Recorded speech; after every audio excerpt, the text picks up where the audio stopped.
All right, so how did that go? Well, the first thing that we wanted to change was the font color. And we've actually looked at this before, but if you don't remember, it's always a good idea to head over to Google and simply say font color, CSS, and if you prefer MDN or W3 Schools, then just enter that as well. And the first thing we get is the color property, which sets the foreground color value of an element's text content. So that is pretty much what we want, right? And we can set it using this particular rule using the hex code that I provided.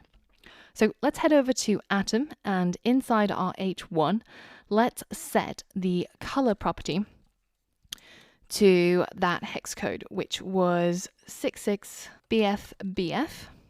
And we wanted to do the same for our H2.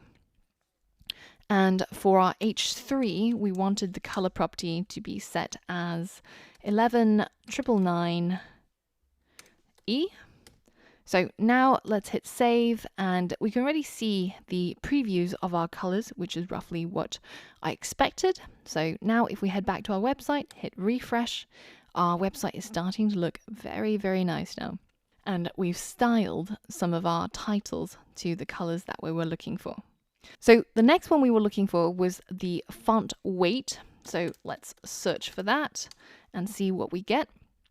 All right, so we've actually got a property called the font weight, and you can see there's a whole bunch of ways that you can specify the weight.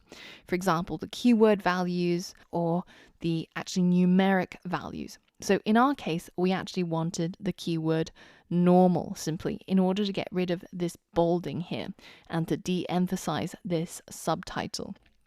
So let's head over to the H2 and let's go ahead and add our font weight over here. And we wanted to set it to normal. So hit save, hit refresh, and there we go. Now it's a little bit lighter in its weight and it looks just a little bit more together. And we've gotten rid of that pre-specified font weight, which was determined by our browser, where it set it to bold. So now the next one is the line height. So let's go ahead and set our line height for our H1 over here. So line height, we can specify it using a number. So 1 would be the default and 2 would be double height. Now, the important thing to remember about line height is that the preferred way of specifying line height is to give a single value without any units. And in our case, we're going to change it to 2. So let's hit save and let's see what that looks like. So that will increase the space between whatever is on top of the text of the H1 here and whatever is below it. Now, in my case, I don't actually really like the way that looks, but if this more spaced out look is what you like, then feel free to keep it this way. But I'm actually going to get rid of this after we've shown exactly how it works. Now, our website is coming along really nicely, and feel free to tweak around the layout or the positioning of any of the elements that you see on our front page here and make it look the way that you want it to. Now, in the next lesson, we're going to learn about the final positioning system, which is floating.